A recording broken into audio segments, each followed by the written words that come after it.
Hello viewers, जैसा कि आप लोगों को जानकारी है, परीक्षा हो चुकी है और अब आप कट ऑफ के बारे में एक एनालिसिस कर रहे होंगे। डेफिनेटली आपके सामने कई तरीके के पॉइंट ऑफ व्यू आए होंगे जिसमें आपने इस कट ऑफ के विषय में चर्चा की होगी, चर्चा सुनी होगी। लेकिन यहाँ हम कुछ गंभीर विषय पर चर्चा करेंगे और आपको वो कट ऑफ का एक अनुमान प्रस्तुत करने का प्रयास करेंगे जिसके चलते आप सही कट ऑफ को एनालिसिस कर सकें, क्योंकि कट ऑफ एक अपने आप में एक बहुत बड़ा टिपिकल वर्क भी है, क्योंकि एक्चुअल कट ऑफ तो कमीशन लेकर के आएगा और हम कट ऑफ को प्रिज्यूम करते हैं। और इस प्रिजम्पशन में जो प्रोफेशनल कोचिंग इंस्टीट्यूट्स हैं वो कहीं ना कहीं कट ऑफ को कम करके बताने की कोशिश करते हैं ताकि ज़्यादा से ज़्यादा लड़के मेंस के एग्जामिनेशन में इनरोल कर सकें। और कई बार ऐसा होता है कि परीक्षा को जो नेचर नहीं जानते हैं, सिर्फ व्यूज के चक्कर में यूट्यूब चैनल को अपने रन करने के लिए ऐसे कट ऑफ बता देते हैं कि बहुत हाई कट ऑफ है या बहुत लो कट ऑफ है। हम कुछ महत्वपूर्ण विषयों पर चर्चा करेंगे और जिसके माध्यम से आपको कट ऑफ क्लियर हो जाएगा। हमें ये आपसे उन विषयों पर चर्चा नहीं करनी कि लास्ट ईयर कितना कट ऑफ रहा, हम इस एग्जाम की बात करने चल रहे हैं कि कट ऑफ क्या जा सकता है। देखिए, पहली चीज तो ये ध्यान रखिए कि जो वैकेंसी है आपकी वो 411 है और 15 टाइम्स जो है मेंस के एग्जामिनेशन के लिए बुलाए जाते हैं। तो मोटे तौर पे अगर इसको देखा जाए तो 6000 प्लस जो है वो लड़के मेंस के एग्जामिनेशन के लिए आरओ एआरओ के एग्जाम में कॉल किए जाएंगे।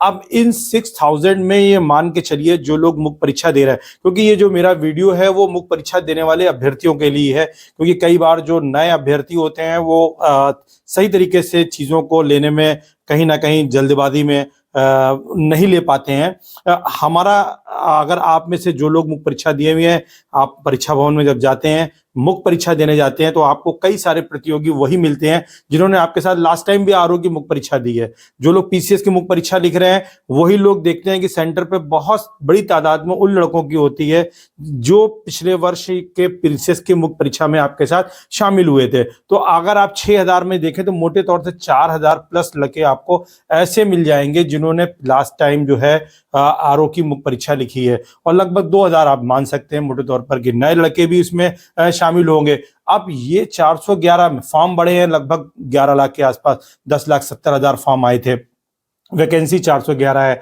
और जो गंभीर प्रतियोगी परीक्षा की तैयारी करने वाले होते हैं वो मुश्किल से 40-50 हजार प्रतियोगी होते हैं। और इन 40-50 हजार प्रतियोगियों में जिन्होंने लास्ट टाइम 5,000-6,000 लोगों ने मेंस लिखा था, ये इनसे आपकी फाइट होने जा रही है। और इसी 5-6 हजार में आपको आना है, यानी जो नए प्रतियोगी हैं इनको इसी बार इन करना है, इनमें से किसी को रिप्लेस करना है।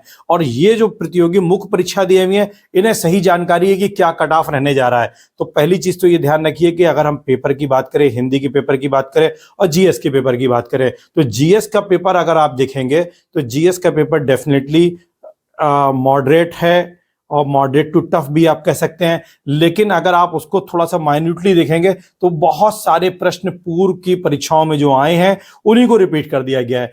क्या नया किया गया है कि उन्होंने आपसे कथन और कारण वाले, अभिकथन और कारण वाले प्रश्न ज्यादा पूछ लिए गए हैं, लेकिन उनके जो फैक्ट्स हैं वो बहुत ज्यादा टिपिकल नहीं है। आपको अगर फैक्ट मालूम है, आपने पूर्व वर्षों के परीक्षा को पीसीएस के और आरओ के अगर जनरल स्टडीज के हल कर रखा है तो डेफिनेटली आपको उसके आंसर मिल जाएंगे।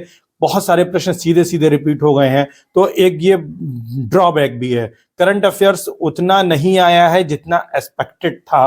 तो एक चीज ये भी आप ध्यान रखिए कि कट ऑफ में इसका रोल भी इम्पैक्टेड होगा, क्योंकि करंट अफेयर्स कम आया है। फिर इसी तरीके से अगर आप देखें हिस्ट्री के क्वेश्चन भी कम आए हैं, तो कहीं ना कहीं, और ज्योग्राफी के क्वेश्चन ज्यादा दिख रहे हैं, तो जिसके चलते आप ये मान के चल सकते हैं कि जो कट ऑफ आने जा रहा है वो 85 जिनका जीएस में होने जा रहा है वो डेफिनेटली कहीं ना कहीं पॉजिटिव उनके लिए है, वो उनकी पोजीशन ज्यादा बेहतर है। 80 प्लस वाले सभी जो जिनके नेगेटिव मार्किंग के बाद बन रहे हैं जीएस में, वो मुख्य परीक्षा के लिए जीएस के पॉइंट ऑफ व्यू से अपने को सिक्योर मान सकते हैं।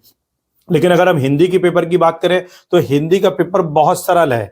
हालांकि कई प्रश्न इसमें नए तरीके से पूछे गए हैं। 2016 की संभवतः परीक्षा में भी कुछ प्रश्न मैचिंग के हिंदी में बनाए गए थे, कथन कारण टाइप के भी बनाए गए थे। उस पैटर्न को लिया गया है, लेकिन प्रश्न बहुत सादा हैं, कई बार आए हैं। और एक वीडियो मैंने पर्यायवाची का भ्रमित करने वाला और तद्भव शब्दों के भ्रमित करने वाले जो शब्द होते हैं जो कंफ्यूज कर देते हैं, उस वीडियो को जिन्होंने देखा है डेफिनेटली उससे कई प्रश्न सीधे सीधे आ गए हैं। बल्कि आप पर्यायवाची वगैरह के तो लगभग आधे प्रश्न उन्हीं से हल हो गए होंगे जिन्होंने उसको देखा है। तो पेपर बहुत सरल रहा है हिंदी के पेपर की अगर बात की जाए। और 50+ वाले बहुत लड़के हैं, 50+ वाले बहुत लड़के हैं। आप ये मान के चलें कि जिन्होंने 125 दोनों में मिला के क्वालिफाई कर लिया है, यानी जिनके मार्किंग बन रही है, स्कोर बनना है, वो डेफिनेटली मुख्य परीक्षा की तैयारी के लिए लग जाएं। और जिनका 130 बनना है डेफिनेटली वो तो बिल्कुल अब 1 मिनट का समय भी गवाए मुख्य परीक्षा के लिए लग जाए। मुख्य परीक्षा के लिए हम एक निःशुल्क कार्यक्रम रखेंगे अपने चैनल पर,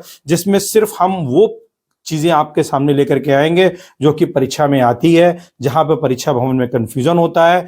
बाकी मैं भी एक प्रतियोगी हूं, ताकि आपका भी साथ सहयोग करते हुए अपनी प्रिपरेशन को आगे बढ़ाया जा सके। अगर आपको हमारे इस एनालिसिस में किसी तरीके का डाउट लगता है, कुछ आपकी क्यूरीज हैं, तो आप हमसे प्रश्न करके पूछ सकते हैं। रही बात जो कैटेगरीज के हैं, EWS के, OBC और ST SC के, तो 5 6 7 नंबर का एक गैप रहता है, ट्रेडिशनली वो गैप है, तो आप उसी के हिसाब से उसमें अपना अलाइन कर सकते हैं, एडजस्ट कर सकते हैं। कुल मिलाकर के जो कट ऑफ रहेगा वो 125 के अराउंड रहेगा। हालांकि जो लोग 130 या 125+ जा रहे हैं वो सब की सब बहुत ही कंसोलिडेटेड सिचुएशन में है। वैकेंसी 400 है, बढ़ने की संभावना है कुछ लोग कह रहे हैं, लेकिन आप 400 के आधार पर ही अपनी प्रिपरेशन करें, क्योंकि RO की जो वैकेंसी है वो तो 340 के आसपास है संभवतः। तो कुल मिलाकर के 334 है, तो कुल मिलाकर के ये सारी चीजें हैं। और अगर आपने इस हिसाब से प्रिपरेशन करी तो डेफिनेटली आपको फायदा मिलेगा। Thank you so much.